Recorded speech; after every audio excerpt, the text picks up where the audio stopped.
Welcome to the Chairman's Perspective podcast. Welcome to the Chairman's Perspective. I'm Mark Billingsley, Chairman of the Shelby County Board of Commissioners, and today I'm really honored to have a great friend, a tremendous national leader, community leader, right here in Memphis, Tennessee. The president of the National Civil Rights Museum, Terri Freeman, is with us today. It is a very special time to be with Terri. Terri has been an unbelievable leader for the National Civil Rights Museum since 2014.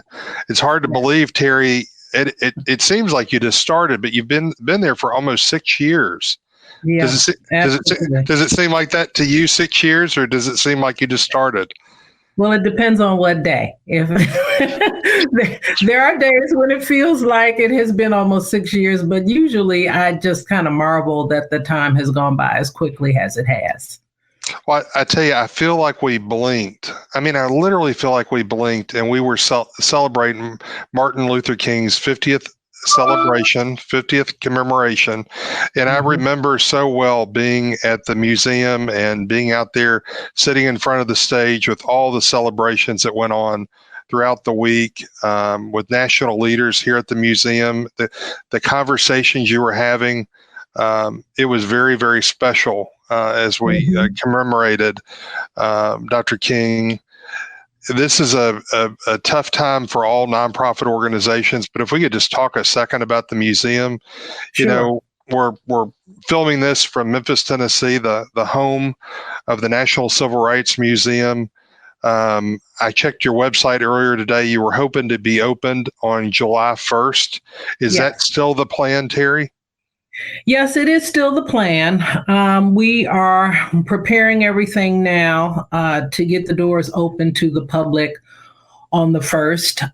I think that I would not be truthful if I didn't say that I'm a little concerned just at where we are with regard to the virus, but we're going to take as many precautions as we possibly can. We submitted a plan to the public health department, so they reviewed it and said that we're moving in the right direction. We will be significantly limiting the numbers of people that can get into the museum, unfortunately, but that's the safest thing for our staff. It's the safest thing for our guests. So we are changing from being able to buy tickets at the box office to asking people to purchase their tickets online before they come. And those online purchase tickets will be timed. So you'll be purchasing for a particular time slot.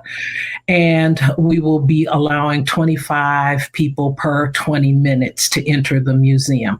As you know, the galleries in the museum, there are many, but they're not huge. And so we have to be able to maintain the appropriate distance between our guests. And we don't want to rush anybody through the museum, but we are going to have to try our best to ensure that people are keeping a distance. And we are requiring masks for all of our visitors, just as all of our staff will also wear masks. I don't know that if you're from Memphis, sometimes people from Memphis don't realize the national impact at times of, Elvis Presley's Graceland, the National Civil Rights Museum.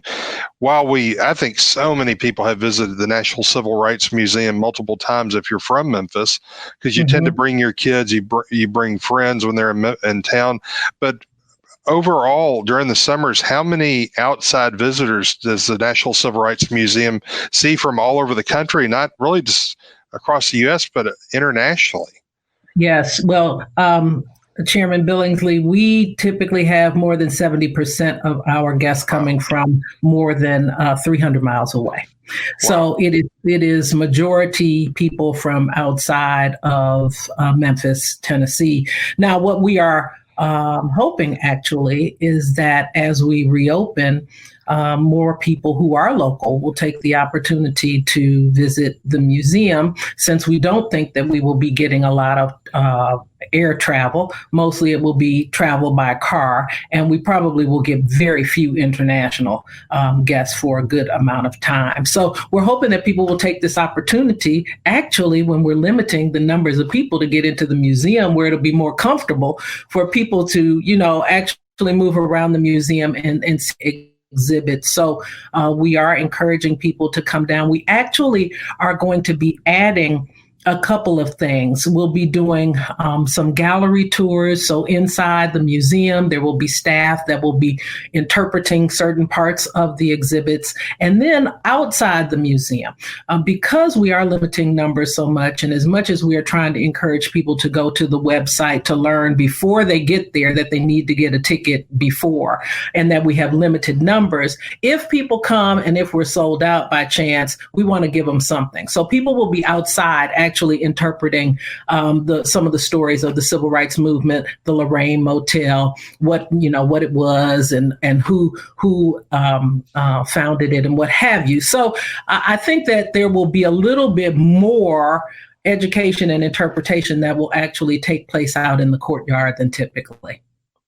Boy, the national conversation, the international conversation, the local conversation we're having right now in terms of justice in the wake of George Floyd and other victims of police brutality. How has the National Civil Rights Museum been impacted by that? I certainly think of you as a thought leader. And really, let's just talk about a second.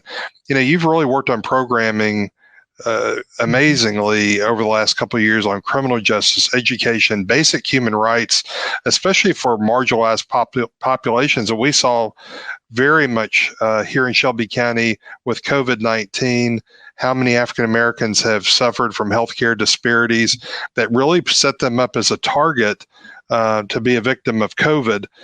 But in terms of the national conversation and even the local conversation, what has the museum's role been in that? Well, I think you mentioned early on about MLK 50. And the conversation, I find it interesting. Now, I didn't come up with the title, Where Do We Go From Here? Dr. King came up with that title. That was the title of his final narrative.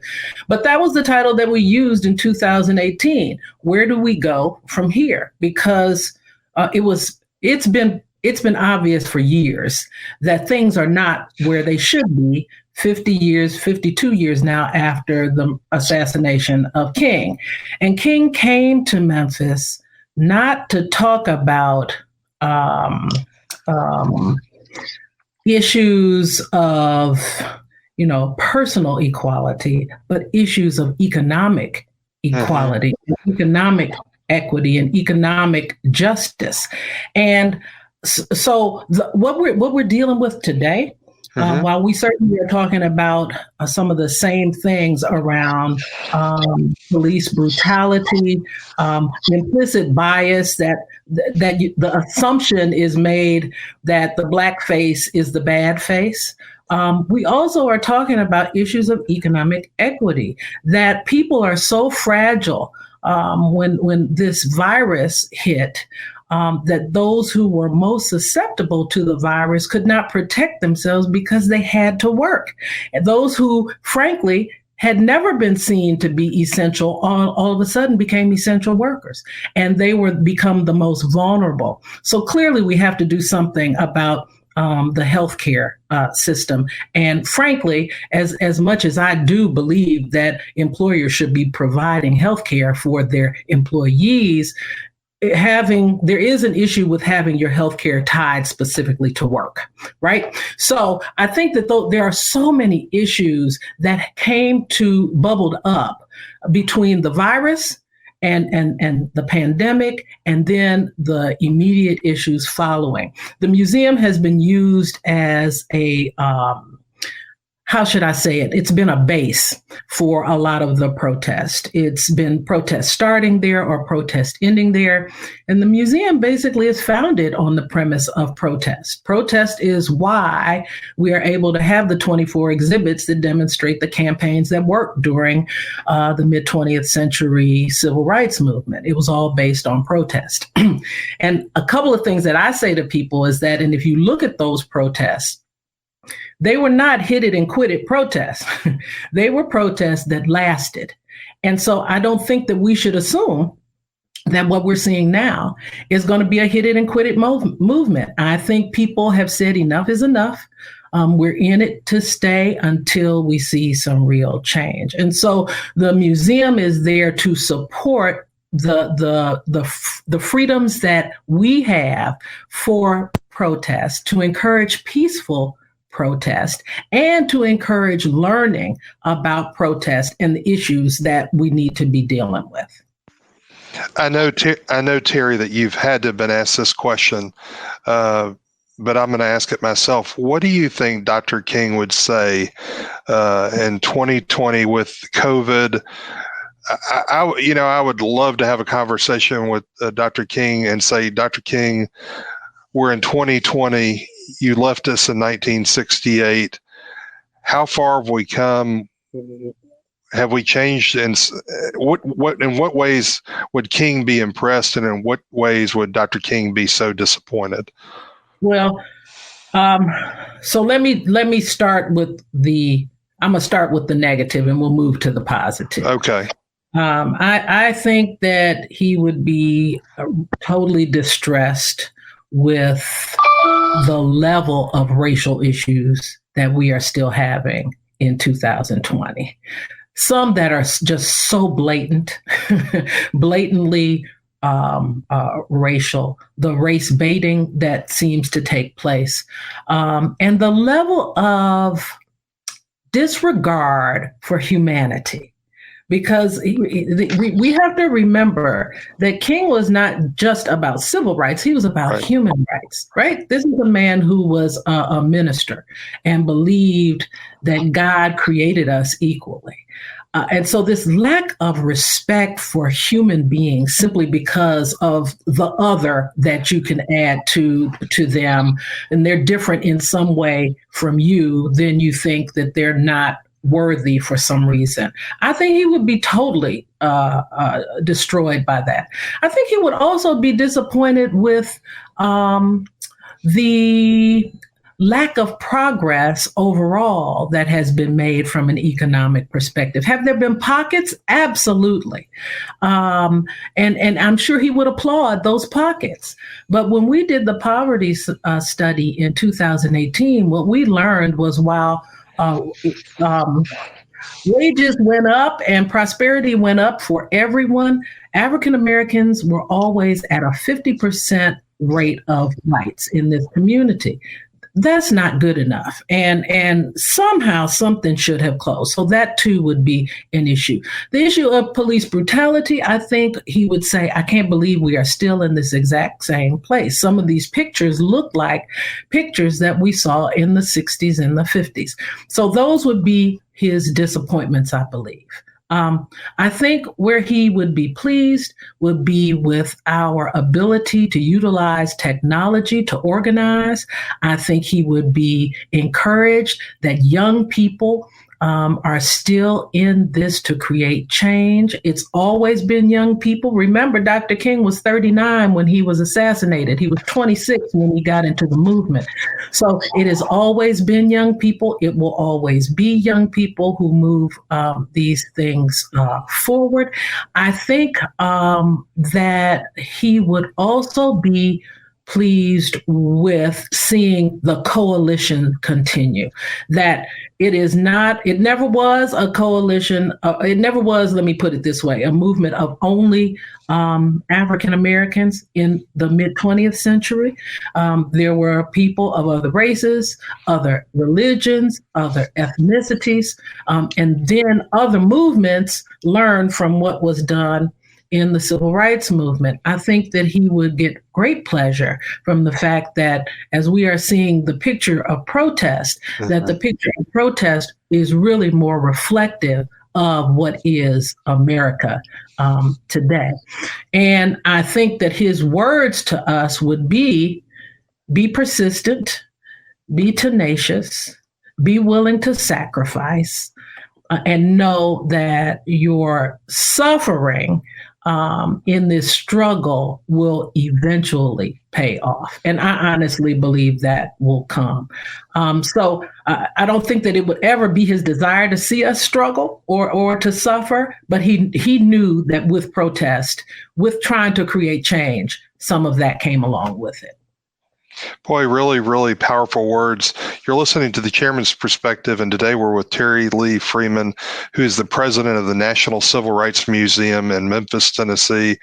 Today we're talking about all issues related to the National Civil Rights Museum, as well as the current issues of, as you said, equity in our country today, equity in Shelby County here in Memphis, Tennessee, as well as equity throughout the United States. Even though Dr. Can I say something, Chairman? Please. Because a lot of times people don't understand when people say equity, they don't understand what that is. And they say, well, you have equality. Yes. Well, equality is sameness. Equity is fairness. Yeah. So, okay. We don't want just equality. Of course, that's important, but equity, fairness, being given your fair share, being given your fair opportunity. That's what we're talking about when we talk about equity. I'm sorry, I shouldn't have interrupted you, but No. I think it's a great definition. When you think about equity, you should think about fairness. I think that's a great way to describe it, Terri.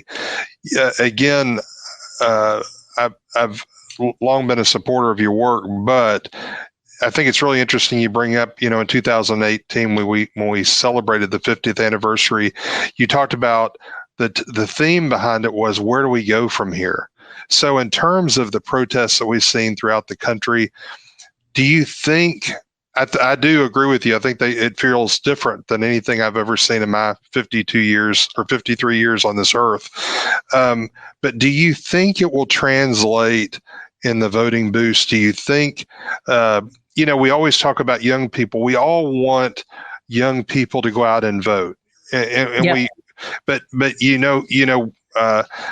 when I go vote, I see getting out of the car, and you and I both see it, Terri.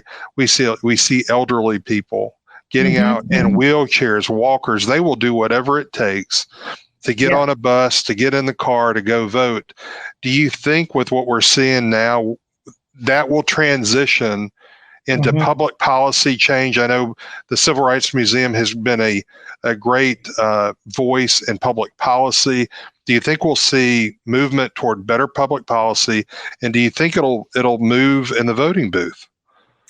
Well, I think better public policy is associated with the voting that takes place, right? So when you have legislators that are focused on presenting and voting in good public policy, that only happens if people vote. And I actually do think that we're going to see some movement in the numbers of people who come out to vote. I really, really do. I will say I worry with this pandemic about how comfortable people will feel coming out to the polls, but that's less about young people. And that's more about older people who may feel like it's riskier. I am hopeful that we will at some point realize that voting should not just occur on one day and that the early voting period could be a period that in fact was both in person or by mail, or we get to a point where we're actually saying maybe we should have election day on the weekend, as opposed to requiring people to take time off of work to be able to get to the polls in time to get their vote counted. Or maybe we'll say election day should be a day that we give people off so that they have the day to vote. We need to be thinking innovatively if we want people to do some things differently. We've already seen with the coronavirus, the limits on people's ability to take time from work. Right. If we really want people to exercise their franchise, we have to make it easy for them to do so. And in some instances, it's convenient when it's not easy for people to vote. It plays to some people's benefit. But I believe that the one man, one vote, one woman, one vote is what we should be focused on.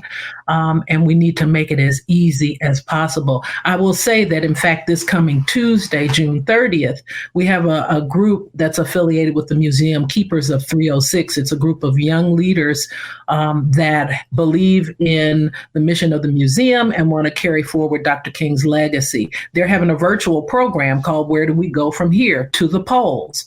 And it's going to be this Tuesday at 6:30. It will stream from our website. They will have a number of speakers that will be talking about just this issue.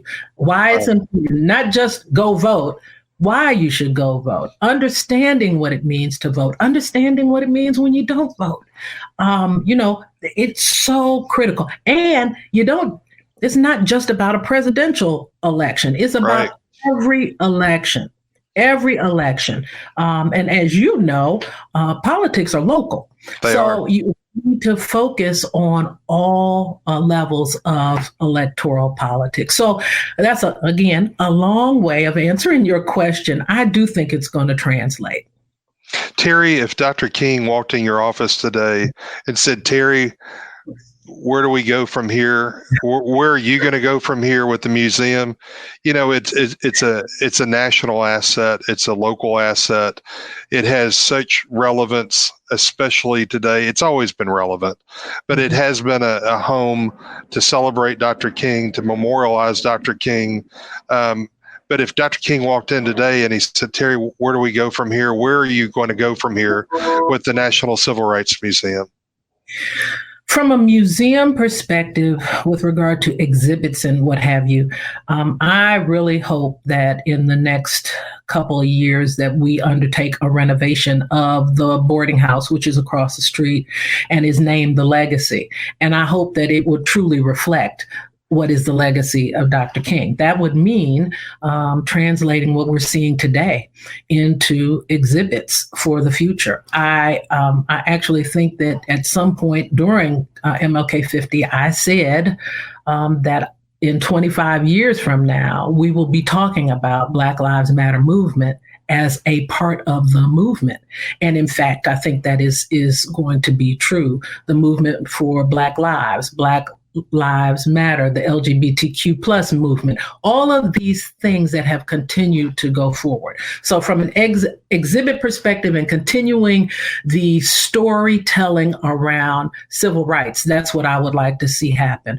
Programmatically, I really would like to see the museum become more of a hub for teacher training around these topics and for student training around these topics. History is one of those things that seems to be less and less of a priority as we teach young people. I would like to see that it is mandatory for every student in a certain grades to have to come to the National Civil Rights Museum and have that as a part of the curriculum. What we teach is not African American history. We talk about American history. And if there's one thing that we hear consistently as people come through the museum, it is, why didn't I know this? Right.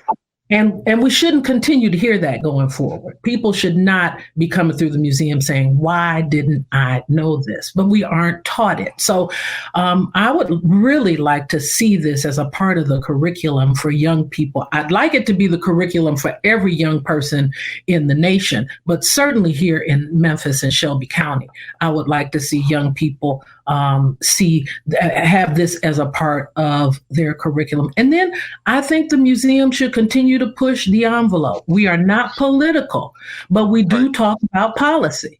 Right. And we want to push the envelope. We want to make people think. We want to inspire people to say, well, maybe I can make a change in some way, shape, or form so that we can come out on the other side of this without being too scathed in the process. So I would say if Dr. King came to me and said, where do we go from here? I think I'd probably just pass out in my office and, just I'm like, I should be asking you that question. But what we want to do, though, is really think about what was it that he was thinking about? What was it that he was talking about when he was here in 1968? What was he working hard for? And what he was working hard for was poor people. He was saying, we got too much poverty in this nation, this rich nation. We've got to do something about this. And I think we're still there, unfortunately. I'm so glad you reminded us of Dr. King's age when he was assassinated. He was 39 years old. And you think about 39-year-old young people today, a lot of those individuals are in the streets. They're protesting. They're also trying to make a demonstrative change in their own jobs and in the community to make worthwhile, positive change. But I think it's interesting to remind ourselves how young Dr. King was at that age. And to your point about John Lewis was a teenager. John Lewis was a teenager when he was working in the movement. That's amazing. I believe he was 18 years old when he started, and we shouldn't lose sight of that. I think our kids are hungry for civil rights education. My son is a rising senior at Christian Brothers High School. They have a civil rights class. He's signed up. He's self-initiated, and I asked him the other day, what classes are you taking this upcoming year? And he said, hey, I've signed up for a civil rights class. I'm taking a facing history class.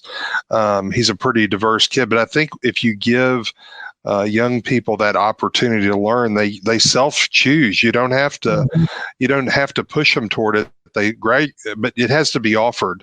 And I think you're right. When I visited the museum, I was really shocked at how many things I did not know. And I need to come back to the museum and make my appointment online. That's right. And honestly, the opportunity, even though it's not what you want or I want, to have limited number of people in the museum, but it will be a great experience to be able to, in the summers, you get pretty full. And so this will be a great opportunity to sign up and come in. If you want to learn more about the Civil Rights Museum, you can go to www.civilrightsmuseum.org. Again, www.civilrightsmuseum.org. And then also, Terry, again, we're with Terri Freeman, the president of the National Civil Rights Museum. If they want to call Terry, what number do they call to ask any questions? You would ask me that question, wouldn't you? Let's send everybody to the, honestly, it's with the way staffing is right now with COVID, it's probably best if we drive them toward the web anyway. It really is. If you haven't been to the Civil Rights Museum website, it is really well worth just going to the website. I'm really hopeful. If you need Go ahead. To call, if you need to call, if you go to the website, the telephone number is listed on the website. So I'm sorry, I don't call us very often. And I haven't been calling at all recently. But yeah, if they go to the website, we're going to have a lot of information on that website. But then you can always find the telephone number, mailing address on the homepage of the website. And we've got your website scrolling right now on the screen for people that need it. Again, www.civilrightsmuseum.org. Terri Freeman is the president of the National Civil Rights Museum. Terri, we've got about 2 minutes left. I've really, really enjoyed being with you today. I think so much of you and your staff. You have an amazing staff at the Civil Rights Museum. You're really blessed, and you've got a great board. What else do we need to know in these final minutes? Well, I think that everyone should know that the museum is there as a place for them to learn.